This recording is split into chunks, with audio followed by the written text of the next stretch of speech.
भगवान की भक्ति आ जाए वह भगवान को जान लेता है, और जो भगवान को जान लेता है उसको जनाने वाले भी बीच में श्री कृष्ण ही हैं और कोई नहीं है। बिना मेरी कृपा के कोई मुझे जान नहीं सकता, जिस पर मैं कृपा करता हूँ वही मुझे जान लेता है। एक बार हम वृंदावन में अपने गुरुजी की सानिध्य में बैठ कर के अध्ययन कर रहे थे, तो उन्होंने दो उदाहरण बड़े सुंदर दिए और वो बड़े ध्यान देने योग्य हैं। और दोनों ही बातें हम लोग संसार में लौकिक दृष्टि से देखते हैं, एक बंदर और एक बिल्ली। आपने देखा होगा ये दोनों के बच्चे होते हैं, और बंदर के बच्चे में और बिल्ली के बच्चे में कितना फर्क है। बोले बंदर के जो बच्चे होते हैं, बंदर उसको नहीं पकड़ता बल्कि बच्चा ही अपनी बंदरिया माँ को पकड़े रहता है। बात ठीक है ना। और बिल्ली, बोले बिल्ली में बिल्ली का बच्चा बिल्ली को नहीं पकड़ता बल्कि बिल्ली ही अपने बच्चे को मुंह में दबाए फिरती है। इसका तात्पर्य क्या हुआ? बोले इसका तात्पर्य ये हुआ कि जो ज्ञानी भक्त हैं वो बंदर की तरह हैं, जो स्वयं भगवान को पकड़े वह है ज्ञानी, जो स्वयं भगवान को पकड़ने का प्रयास करे वह है ज्ञान मार्ग, और जिसको आकर के भगवान ही पकड़ लें इसका नाम है भक्ति मार्ग। तो हम तो यही चाहते हैं महाराज, हम में इतना सामर्थ्य कहाँ है कि हम आपको पकड़ें, पर आप में तो इतना सामर्थ्य है कि आप तो हमें पकड़ सकते हो, आप तो हमें स्वीकार कर ही सकते हो। एक भक्त माल का मुझे बड़ा सुंदर प्रसंग याद आया। संत श्री ज्ञानेश्वर जी महाराज और उनके अनन्य शिष्य थे श्री नामदेव जी, और दोनों भ्रमण करते हुए जा रहे थे, और दोनों भ्रमण करते हुए जा रहे थे। रास्ते में लगी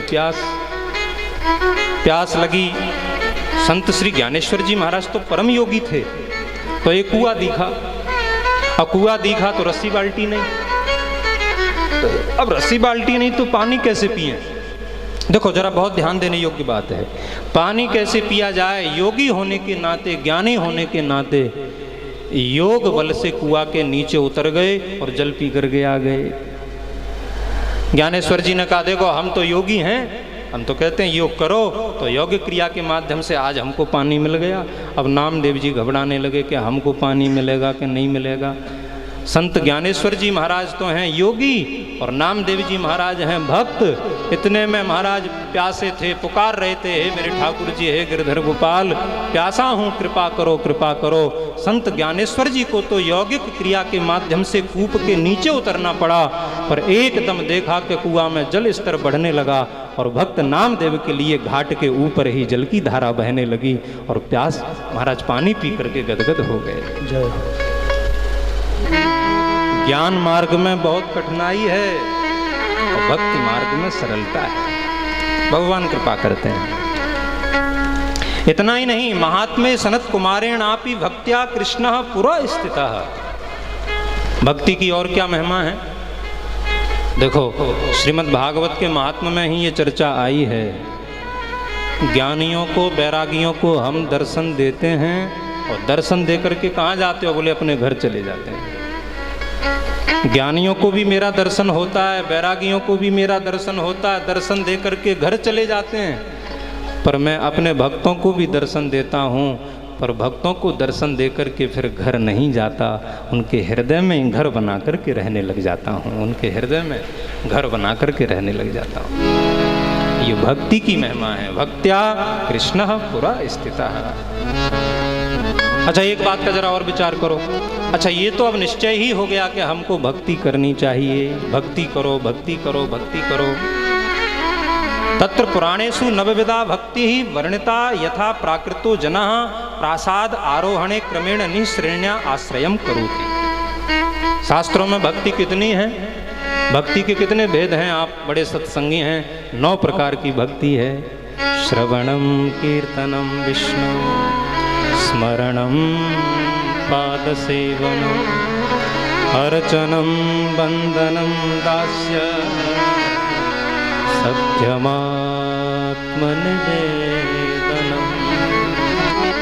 कितनी भक्ति है माताओं? 9। अच्छा आप ही बताओ पहली भक्ति कौन है? श्रवण। हमारे न्याय शास्त्र में अनेकों न्याय है। मंडूक प्लुत्या न्यायेन तु अधः पतन संभावना जायते। एक मंडूक प्लुत्या न्याय होता है। मंडूक प्लुत्य न्याय क्या होता है? जैसे आपने देखा होगा मेढक कभी कभी क्या करता है, पानी में उछलता हुआ हम लोग देखते हैं, कभी यहाँ कभी वहाँ 2-2 फुट छलांग लगा देता है, 3-3 फुट छलांग लगा देता है। आजकल हम लोगों की भक्ति भी कैसी है? बोले सबसे पहली भक्ति कौन सी है? श्रवण। श्रवण किया नहीं, कीर्तन किया नहीं, स्मरण किया नहीं, वंदन किया नहीं, और क्या करने लगे? बोले हम कह रहे हैं हे प्रभु आप मेरे स्वामी हो, और हे प्रभु मैं तुम्हारा दास हूं। जबकि 9 प्रकार की अधः पतन संभावना जायते, अतः प्रथमम सर्वै श्रवण भक्तिरेव आश्रयणीया उपयुक्ता। आप यदि 9 प्रकार की भक्ति को अपने हृदय में लाना चाहते हो, यदि बिल्डिंग बनानी है तो बोलो नींव भरने के लिए पहली भक्ति कौन है? बोले पहली भक्ति है श्रवण भक्ति। सबसे पहली भक्ति है श्रवण भक्ति। इसीलिए अन्या कीर्तनाद्या भक्त्या तु तत्साध्या ये वेति। सबसे प्रथम भक्ति है श्रवण भक्ति। इसीलिए हम लोग क्या करें? बोले कथा सुनो, कथा सुनो, कथा सुनो, केवल और केवल कथा। गोस्वामी तुलसीदास जी महाराज ने बड़ी अच्छी बात कही। यह कलिकाल न साधन दूजा, यह कलिकाल न साधन दूजा, यह कलिकाल न साधन दूजा, यह कलिकाल न साधन दूजा। जोग न जप तप व्रत मख पूजा, जोग न जप तप जप मख पूजा, जोग न जप तप व्रत मख पूजा, जोग न जप तप पद मख पूजा। राम ही सुमरिय गाइए, राम ही सुमरिया गाइए, राम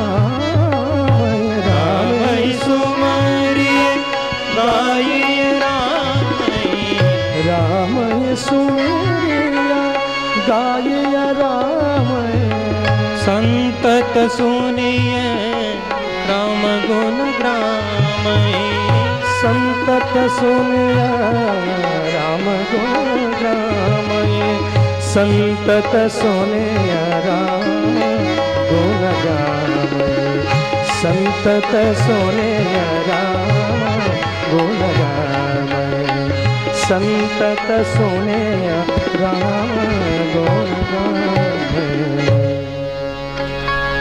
शास्त्र कहते हैं, श्री गोस्वामी तुलसीदास जी महाराज ने कहा, यह कलिकाल न साधन दूजा। इस कलिकाल में दूसरा कोई साधन है ही नहीं। देखो बहुत ध्यान देने योग्य बात है। कौन कौन साधन हम कर रहे हैं? स्पष्ट नाम लेकर के कहा, जोग न जप तप व्रत मख पूजा। गिनो जरा उंगलियों पर, जोग जप तप व्रत, मख माने यज्ञ और पूजा माने जो हम लोग करते हैं। अच्छा झूठ मत बोलना, गुरुदेव के सानिध्य में बैठे हैं, हम सबको देख रहे हैं दिव्य दृष्टि से, भगवान के सानिध्य में बैठे हैं। अब योग तो केवल शरीर को स्वस्थ रखने के लिए रह गया। जो सुबह हम लोग पार्क में देखते हैं ना, इधर हाथ घुमावें उधर घुमावें उधर, ऐसे ऐसे लोग करते हैं, ये योग केवल फिजिकली योग है, इसका परमात्मा से कोई संबंध नहीं है। भाई शरीर स्वस्थ रहे बस ठीक है। बाकी शास्त्र में योग की परिभाषा क्या है? योग की परिभाषा है कि आत्मा का योग परमात्मा से हो जाए, हमारी आत्मा का लय परमात्मा में हो जाए, यही योग है। योग माने जोड़ना, हम भगवान से जुड़ जाएं, यही योग है। तो योग नहीं रहा। जब बोले जप करने में तो पंडित जी मन ही नहीं लगता, सच्चाई है। ठाकुर जी का जप करने के लिए बैठते हैं, ध्यान करने के लिए बैठते हैं, पर कोई दूसरा ही आ जाता है महाराज। ध्यान भगवान का लगाते हैं, हृदय में आ कोई और जाता है। विचारणीय बात है। अदृढ़म च हतम ज्ञानम प्रमादेन हतम श्रुतम संदिग्धो ही हतो मंत्रो व्यग्र चित्तो हतो जपा। तो जप नहीं रहा, क्योंकि आप देखो जप करने की एक विधि है कि जिसका जप करो ध्यान भी उसी का करो। हम लोग क्या करते हैं, गिरधर गोपाल की माला जप रहे हैं पर चिंतन किसी और का कर रहे हैं, इसीलिए महाराज वो है जप गड़बड़ हो गया। नाम मेरा ध्यान किसी और का, ये तो गड़बड़ है, इसीलिए जप भी नहीं रहा। और तप, बोले तप करने की तो पूछो मत, तपस्या कर सकते हैं क्या? तप भी नहीं रहा, कलयुग आते आते तप भी गया। श्रीमद् भागवत कथा श्रवण की विधि में आया है कि घी दूध पी करके ही कथा सुने। हालांकि कहा तो इतना है कि केवल और केवल महाराज निराहार रह करके कथा सुने। बताओ एक भी श्रोता मुझे दिखाई नहीं देता। अरे आपकी छोड़ो, हम खुद नहीं है। विचार करो, सबसे पहले सुबह उठ करके ये लगता है कि कुछ मिल जाए, कुछ खाने को मिल जाए, तो जप तप कैसे होगा? तो योग नहीं रहा, जप नहीं रहा, तप नहीं रहा, मख। अच्छा, जितने भी यज्ञ आदि होते थे कलयुग में, कलयुग जोग यज्ञ नहीं जाना। गोस्वामी जी कहते हैं कलयुग में न योग कर सकते हैं न यज्ञ कर सकते हैं, क्योंकि यज्ञ में 6 वस्तुओं की आवश्यकता है। शुद्ध ब्राह्मण, फिर विशुद्ध हृदय वाला यजमान, फिर शुद्ध सामग्री, बहुत सारी, पवित्र स्थान।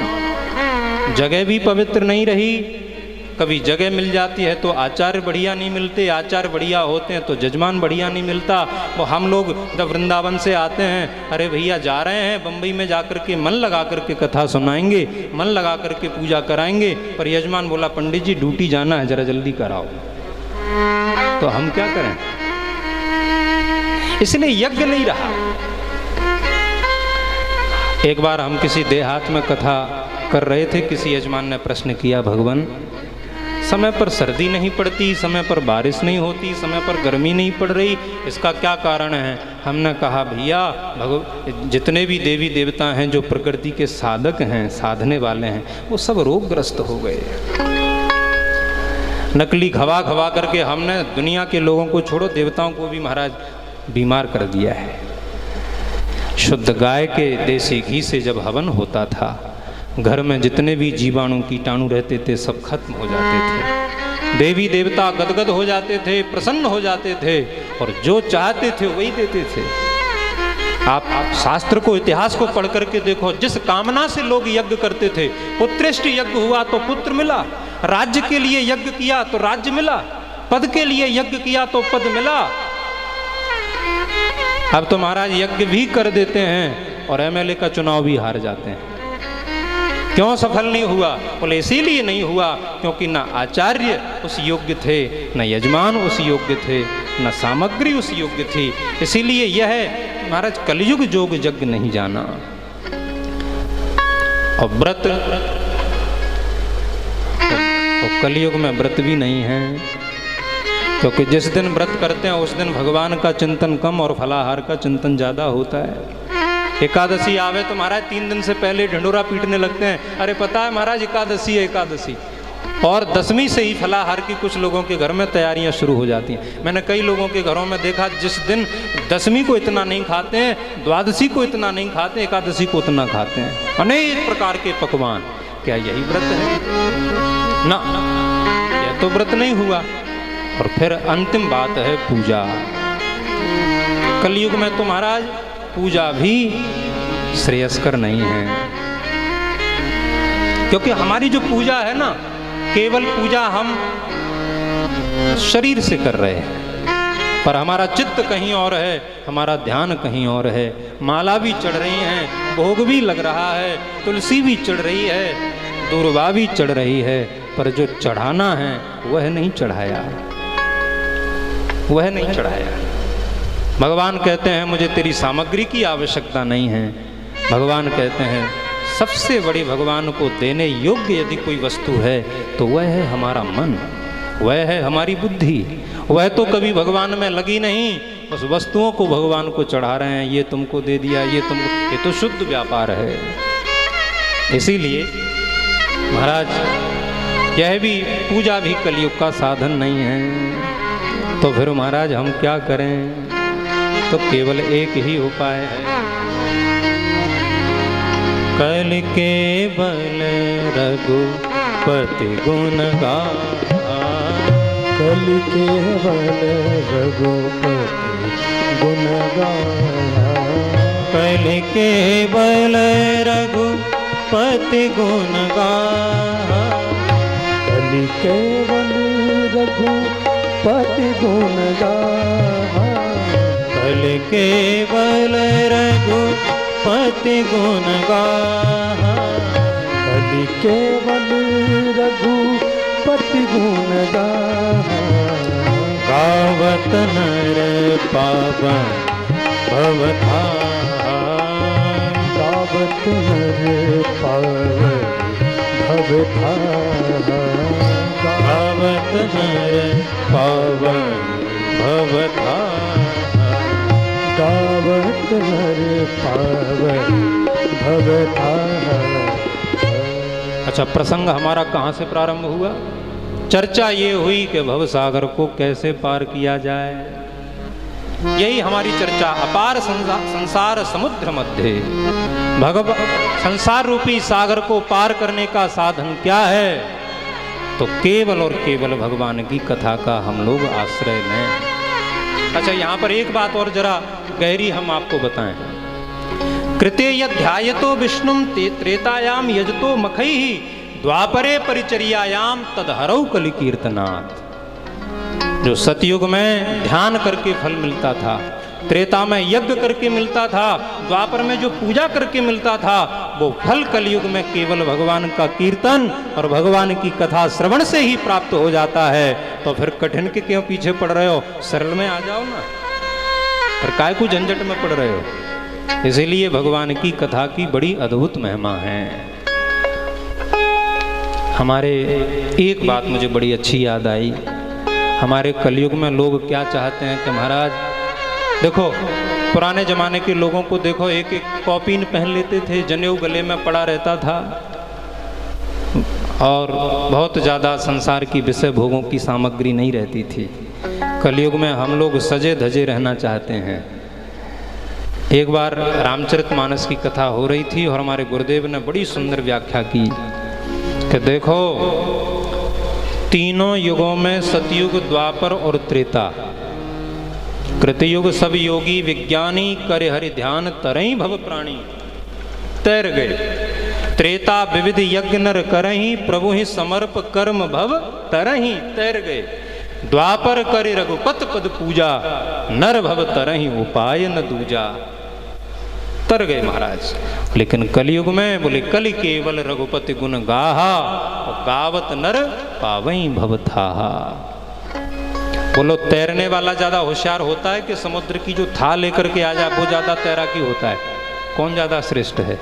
श्रेष्ठ वह है जो महाराज इतना बड़ा तैराकी जो था लेकर के आ जाए। तो कलयुग के भक्तों को तो भगवान की कथा श्रवण से था मिल जाती है, और था ही नहीं मिलती तो बोले क्या होता है? बोले नाम लेके तो देख, केवल भगवान का नाम ही ले लें। केवल भगवान का नाम लेने मात्र से क्या होता है? बोले भव सागर रहता ही नहीं है, भव सागर नहीं रहता। नाम लेत भव सिंधु सुखाई, नाम लेते ही भव सागर सूख जाता है। और जब सागर सूख गया तो दौड़ लगाते हुए आ जाओ मेरे पास, तुम्हारे लिए कोई कठिनाई नहीं है, कोई कठिनाई नहीं है। अच्छा, एक बात जरा विचार करो। एक दिन हमारी एक माता जी ने पूछा, महाराज ये बताओ कि ठाकुर जी की भक्ति कैसे आए, भगवान की भक्ति का हृदय में प्रवेश कैसे हो? तासाम श्रवणेन योगादिना विनायी हठात मनस आकर्षणम भवति। देखो, आप लोग अपने जीवन में भक्ति को प्राप्त करना चाहते हो, हाँ। भगवान के प्रेमी बनना चाहते हो, हाँ। हम तो आज आपसे भी कह रहे हैं कि योग छोड़ दो, जप छोड़ दो, तप छोड़ दो, सब छोड़ दो। तो महाराज क्या करें? बोले केवल एक काम करो, केवल भगवान की कथा का श्रवण करो। इससे क्या होगा? बोले तुम्हारा मन है ना, जो योग से ध्यान से जो भगवान के चरणों में नहीं लगा, वह हठात बलात् भगवान के चरणों में ही लग जाएगा। यह कथा की महिमा है। एक कोई सज्जन पूछ रहे थे, महाराज मन बड़ा चंचल है, इसे कैसे समझाऊं? हम कहते हैं समझाने का प्रयास मत करो। कुछ लोग भजन गा गा करके कहते हैं मन की तरंग मार लो, बस हो गया भजन। मुझे ये बताओ, गाना बड़ा सरल है, मन को कोई आज तक मार सका क्या? कोई नहीं। तो क्या करें? बोले मन की तरंग को मारो नहीं, मन की तरंग को मोड़ दो। जो तुम्हारा मन संसार के विषय भोगों के लिए भाग रहा है, उस मन की तरंग को थोड़ी सी कथा रस में डुबो दो, तो उससे क्या होगा? बोले स्वीयम चांचल्यम मनः परित्यजति भगवत रसानुभूति च प्रतिपदम लभते सांसारिक प्रपंच जालाच विरज्यते।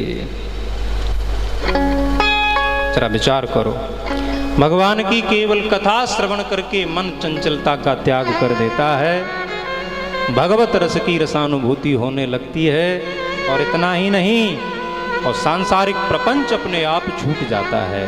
सांसारिक प्रपंच अपने आप छूट जाता है। देखो, केवल एक कथा सुनने से 3 लाभ हो गए हम लोगों को। हमारा प्रश्न क्या था? महाराज मन बड़ा चंचल है, क्या करें? मुझे एक ब्रज की बड़ी सुंदर बात याद आई कि एक महात्मा जी ने सुना कि वृंदावन में ठाकुर जी का दर्शन होता है। भाव लेकर के वृंदावन में आए। निर्गुण ब्रह्म के उपासक थे, उनकी वही शैली थी, आंख बंद करके ध्यान लगा रहे थे। आंख बंद करके श्री कृष्ण रस की रसानुभूति का अनुभव कर रहे थे। इतने में एक ब्रज की गोपी चलती चलती या सामने से निकली। बोले महाराज जी प्रणाम। प्रणाम। क्या कर रहे हो? बोले कृष्ण कन्हैया का ध्यान कर रहा हूँ। गोपी ने कहा, बोले बहुत भला रहा कि आंखें बंद हैं, बंद ही रखना। महात्मा जी ने पूछा क्या मतलब? बोले यदि खोल लिया तो बंद नहीं कर पाओगे। एक बार इन आंखों से तुमने नंद नंदन श्री कृष्ण को निहार लिया तो फिर ध्यान नहीं लगेगा, फिर ध्यान नहीं लगेगा। मन की चंचलता दूर हो जाती है, मन स्थिर हो जाता है और भगवत रस की रसानुभूति होने लगती है। और इतना ही नहीं, जब मन एकाग्र हो जाता है, भगवत रस की रसानुभूति होने लगती है, तो जो भी संसार का प्रपंच है वह प्रपंच छूट जाता है और केवल श्री कृष्ण ही रह जाते हैं। इसीलिए संसार में भगवान की कथा श्रवण से बढ़कर के कोई भक्ति नहीं है। बस यही शास्त्र का चरम सिद्धांत है, यही शास्त्र का परम सिद्धांत है।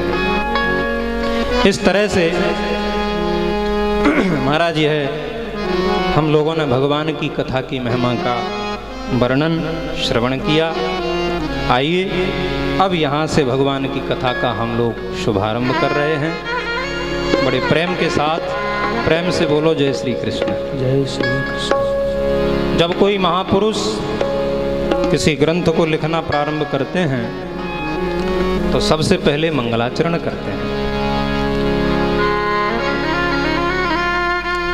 एक बात और बड़े विचारणीय है,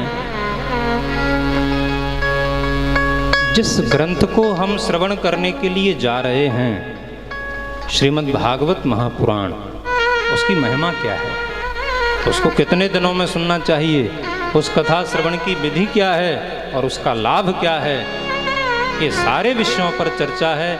इसको कहते हैं महात्म कथा। और पद्म पुराण के 6 अध्यायों में यह कथा का वर्णन किया गया है। आप लोगों के मन में प्रश्न आ रहा होगा कि भागवत जी की महिमा का वर्णन करने के लिए पद्म पुराण के 6 अध्याय, क्या भागवत में भागवत जी की महिमा नहीं है? बोले भरी पड़ी है। एक एक अध्याय में, एक एक स्कंद में, एक एक श्लोक में केवल भागवत की ही महिमा है। तो फिर पद्म पुराण के अध्यायों को क्यों लाया गया? बोले कोई भी व्यक्ति कितना भी सुंदर हो, पर यह भी हमारे धर्मशास्त्र कहते हैं क्या वह अपने मुंह से अपनी प्रशंसा ना करे।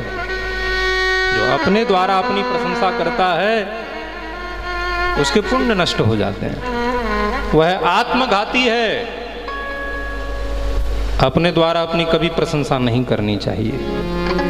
प्रशंसा तो तब है महाराज जब हमारी प्रशंसा दूसरे करने लग जाएं।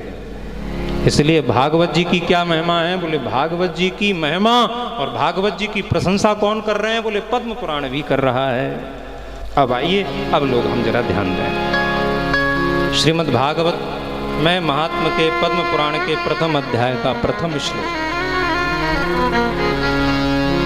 सच्चिदानंद रूपाय विश्वोत्पत्त्यादिहेतवे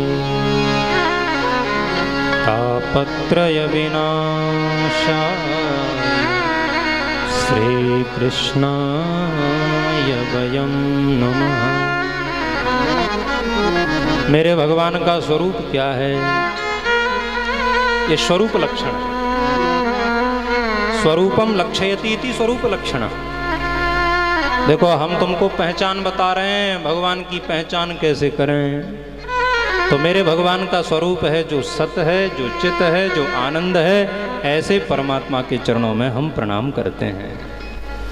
आपके तो मन में ये भी आ रहा होगा महाराज हम तो यह भी नहीं जानते कि सत्य किसे कहते हैं। तो भगवती श्रुति सत्य का लक्षण करती है, सत्य का लक्षण करती है सत्यम ज्ञानम अनंतम ब्रह्म। देखो ये भगवान का सत्य का लक्षण है, ब्रह्म का लक्षण है। जो परमात्मा सत्य स्वरूप है, जो परमात्मा ज्ञान स्वरूप है और जो परमात्मा अनंत है, अपरिच्छिन्न है। परिच्छिन्न माने सीमितपना और अपरिच्छिन्न माने असीमित। तो मेरे भगवान में के ये तीन लक्षण हैं, जो सत्य है, जो ज्ञान स्वरूप है और जो अनंत है। ऐसे सत्य स्वरूप परमात्मा के चरणों में हम प्रणाम करते हैं। पूरे ब्रह्मांड में, पूरी सृष्टि में भगवान श्री कृष्ण, भगवान श्री राम के अलावा तुमको दूसरा कोई नहीं मिलेगा। सत्य तो केवल एक ही है, सत्य तो केवल एक ही है।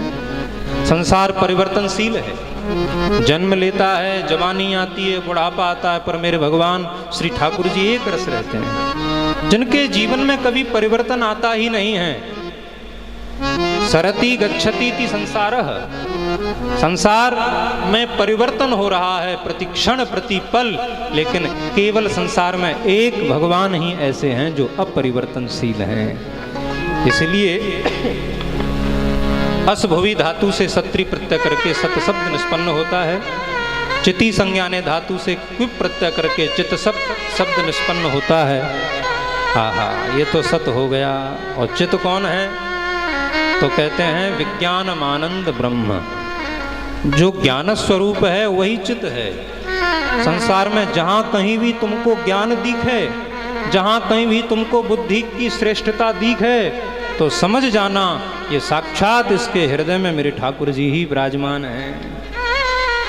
श्री ध्रुव जी महाराज अपनी स्तुति के प्रथम श्लोक में यही कहते हैं, योन्तः प्रविश्य मम वाचमिमां प्रसुप्तां संजीवयत्यखिल शक्तिधरः स्वधाम्ना अन्याश्च हस्त चरणा श्रवणत्वगादीन। इतना ही नहीं, प्राणान नमो भगवते पुरुषाय तुभ्यम्। अरे महाराज, इंद्रियों को ही संचालित करने वाले नहीं, प्राणान अपि, प्राणों को भी जो महाराज जागृत करने वाले हैं वह भी केवल श्री कृष्ण ही हैं, जो परम प्राण स्वरूप हैं। अब बताओ, तो जो भी संसार का ज्ञान है वह भगवत स्वरूप ही है। ब्रह्म सूत्र में टीका में चित्त शब्द का लक्षण है स्वप्रकाशत्वम चित्तम।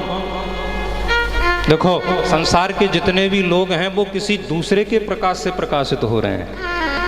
यदि पावर हाउस से बिजली आना अभी बंद हो जाए तो पंखा, कूलर, ये माइक, मशीन सब बंद हो जाएगी। और हम लोग यही बात कहेंगे, क्या हुआ क्या हुआ? बोले लाइट गई।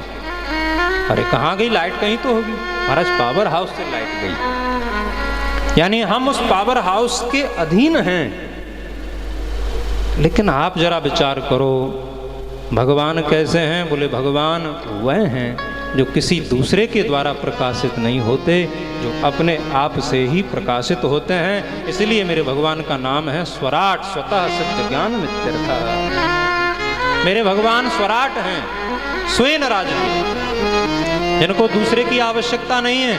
अर्जुन ने प्रश्न किया, आपके वैकुंठ धाम में कभी अंधेरा नहीं होता, कहाँ से बिजली का कनेक्शन है? भगवान ने कहा, मेरे धाम में कहीं से बिजली का कनेक्शन नहीं है अर्जुन, मेरा धाम मेरे स्वरूप से ही प्रकाशित होता है, इसलिए स्वप्रकाशत्वम चित्वम। इसीलिए महाराज भगवान ही परम प्रकाश स्वरूप हैं।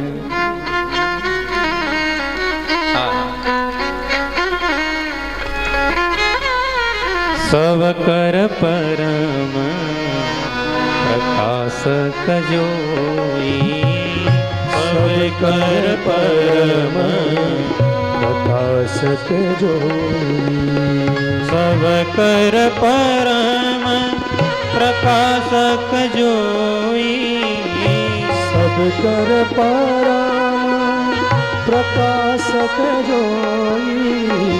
राम यनादि अवधपति सोई, राम यनादि अवधपति सोई, राम यनादि अवधपति सोई। सबको प्रकाशित करने वाले केवल और केवल मेरे ठाकुर श्री कृष्ण ही हैं।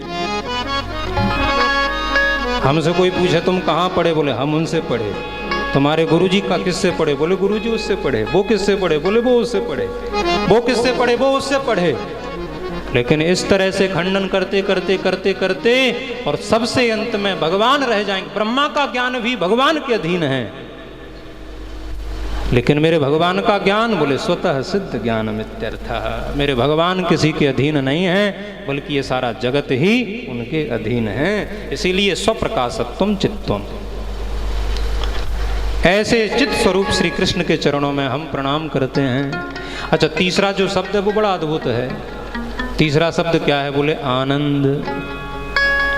एक बात हम जरूर कहेंगे, संसार में कितने भी देवी देवताओं की उपासना कर लो, पर कोई ना कोई विरोधी भी मिलेगा। जो राम का भक्त है वो कृष्ण का विरोधी है, जो शिव का भक्त है वो हनुमान जी का विरोधी है। अपनी अपनी पसंद है महाराज।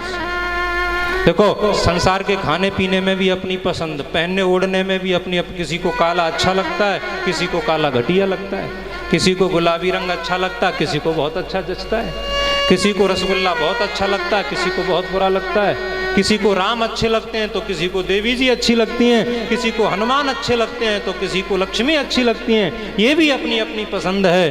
पर हम तो ये कहते हैं मेरे भगवान का एक नाम ऐसा है वो सबको अच्छा लगता है।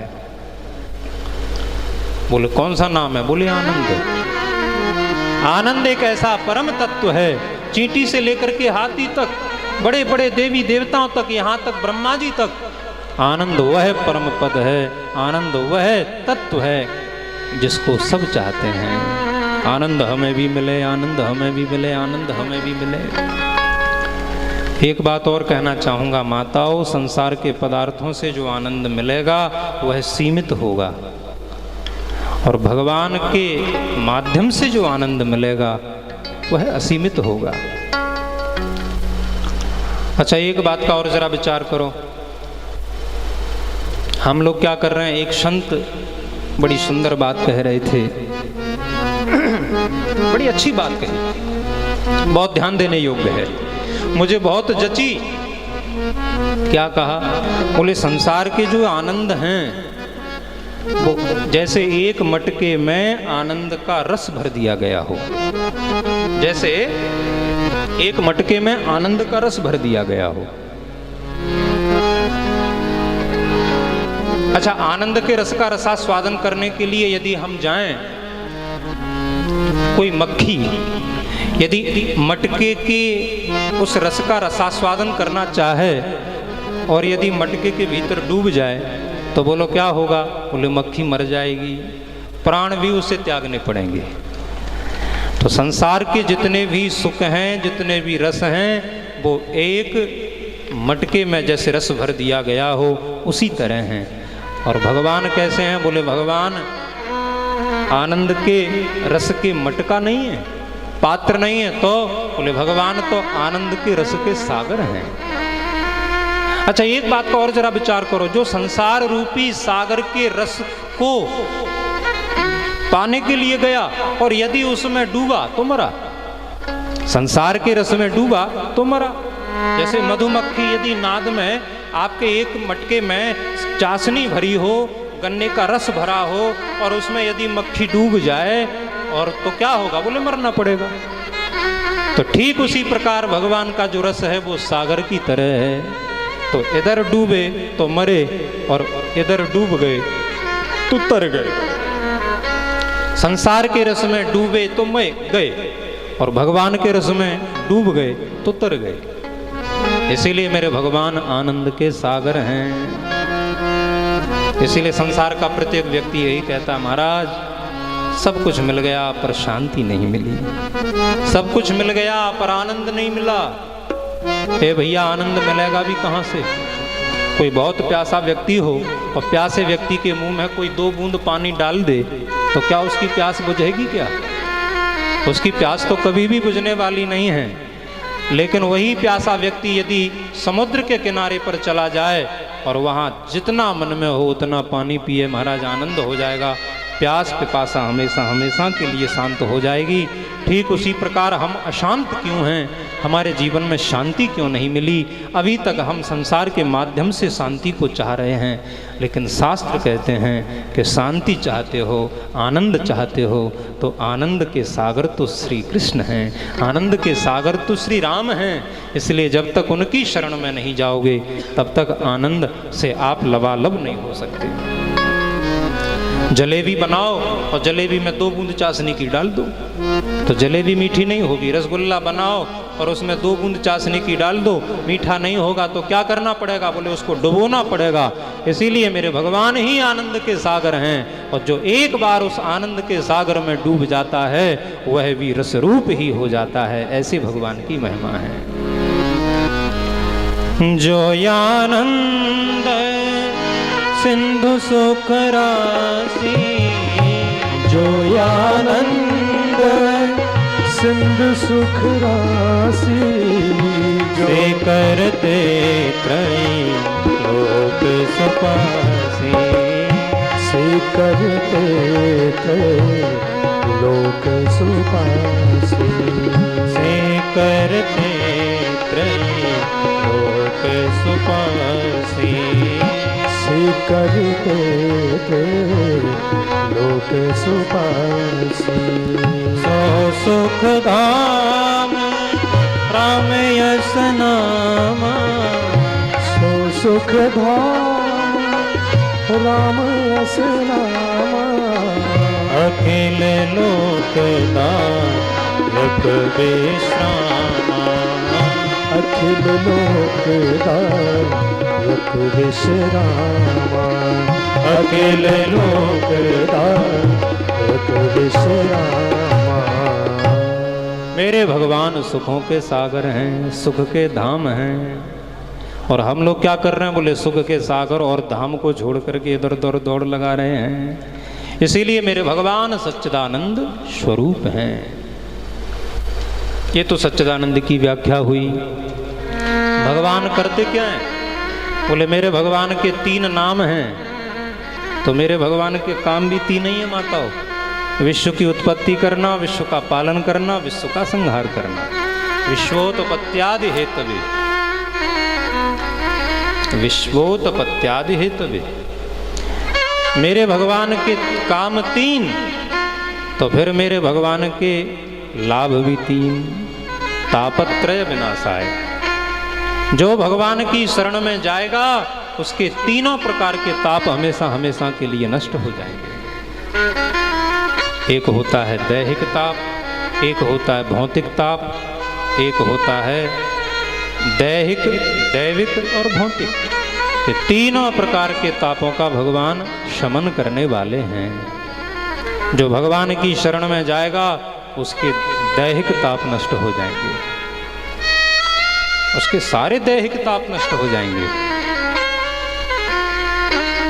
एक इस संदर्भ में मुझे बड़ी सुंदर बात याद आई। एक बार इस बात को अतिशयोक्ति मत समझना कि भगवान की शरण में जाकर के दैहिक ताप भी नष्ट होते हैं। अरे हम तो इतना कहते हैं, जो बीमारी कोई डॉक्टर ठीक नहीं कर सकता, जो रोग कोई और ठीक नहीं कर सका, वो रोग भगवान के नाम से ठीक हुआ। काशी के एक राजा थे और उनको सफेद कोढ़ हो गया, कुष्ठ की बीमारी हो गई। बड़े अपमानित होते थे, लज्जित होते थे, बहुत इलाज कराया। जब कहीं कोई आराम नहीं मिला, निर्णय ले लिया गंगा जी में डूब करके आत्महत्या कर लूंगा। मरने के लिए गए और गंगा जी के किनारे पर श्री संत कबीरदास जी महाराज बैठे थे। देखो संतों की भी बड़ी महिमा है।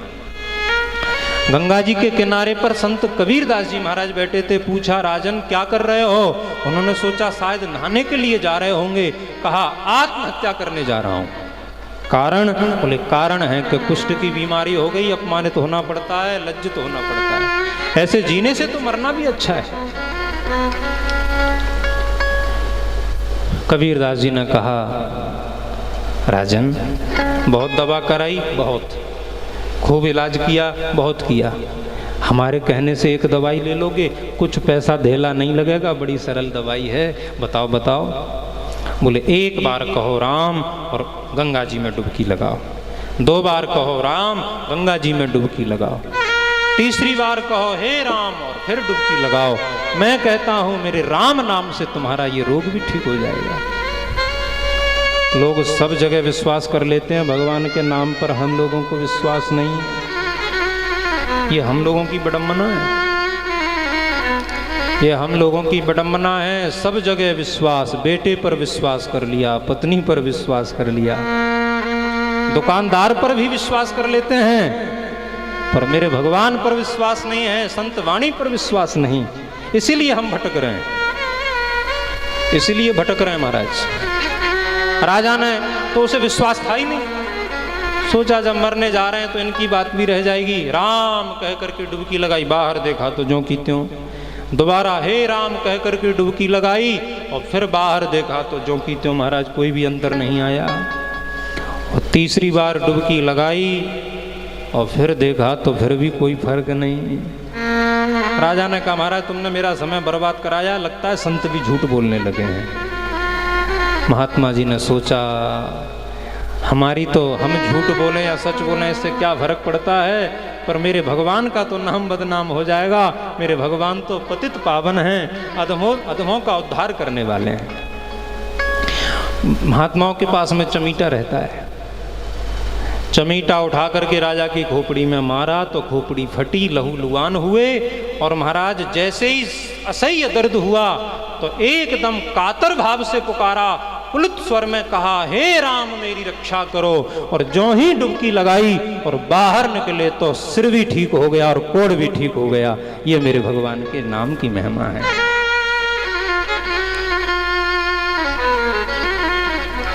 भगवान को पुकारने में जैसे जल से बाहर मछली को निकाल दिया जाए, जैसी तड़प मछली की होती है, वैसी तड़प यदि हमारे हृदय में हो जाए तो भगवान का एक नाम ही हम लोगों के लिए पर्याप्त है। एक नाम ही पर्याप्त है महाराज। जैसा कि मैंने कहा कि सब जगह भरोसा कर लेते हैं, भगवान के नाम पर भरोसा नहीं है। एक इस संदर्भ में मुझे बात याद आई, छत्रपति शिवाजी के गुरुजी का नाम था श्री समर्थ रामदास जी महाराज। बड़े सिद्ध संत थे। इस प्रसंग को जरा ध्यान पूर्वक सुने। एक बार समर्थ रामदास जी महाराज किसी गांव में आए। गांव में आए, महाराज जी के बारे में ख्याति थी कि महाराज जी को भगवान का दर्शन होता था। बस फिर क्या था, महाराज जी मंदिर पर कीर्तन करने लगे। गांव वालों ने आकर के पूछा, महाराज जी क्या कर रहे हैं? बोले भगवान का दर्शन करने का ये साधन है। अच्छा महाराज आप कीर्तन करके रोज भगवान का दर्शन करते हो? बोले नित्य प्रति। गांव वालों ने जिज्ञासावश पूछा, बड़े सीधे थे, सरल थे। पूछा महाराज हमको भी हो जाएगा? बोले तुम भी भगवान का कीर्तन गाओ, तुम्हें भी हो जाएगा। उसका सारे गांव वालों महाराज एकत्रित हो गए। गांव वालों ने पूछा महाराज क्या करना पड़ेगा? बोले एक काम करो, कुछ मत करो, एक लालटेन ले आओ और एक फर्श ले आओ। एक लालटेन आ गई और एक फरस बिछा दिया गया। महाराज जी को पता था कि हमको तो थोड़ी देर में ही भगवान का दर्शन हो जाता है, ये गांव वाले पहली बार कीर्तन करेंगे तो थोड़ी देर भी लग सकती है, तो रात भी हो जाएगी। तो लालटेन भी जल गई और फरस भी बिछ गया। अब आगे आगे रामदास जी गा रहे हैं और पीछे पीछे गांव वाले गा रहे हैं। क्या गा रहे हैं?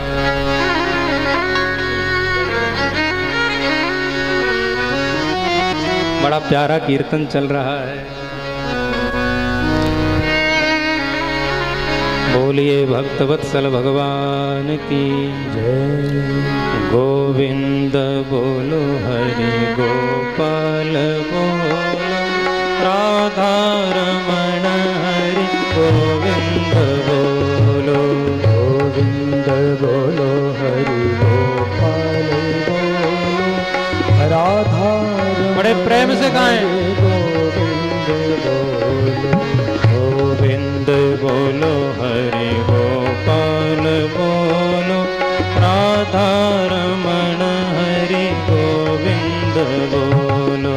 गोविंद बोलो हरि गोपाल बोलो राधा रमण हरि गोविंद बोलो।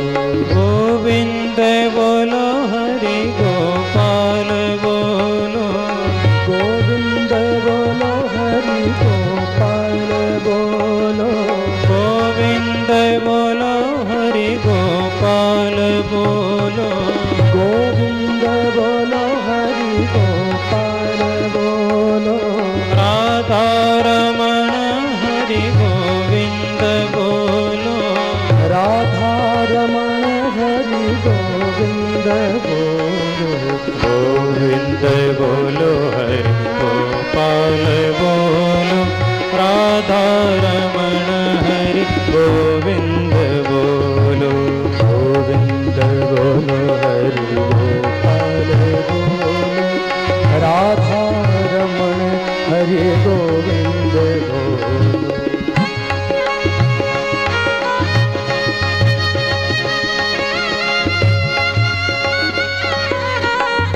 श्री राधा रमण सरकार की जय हो।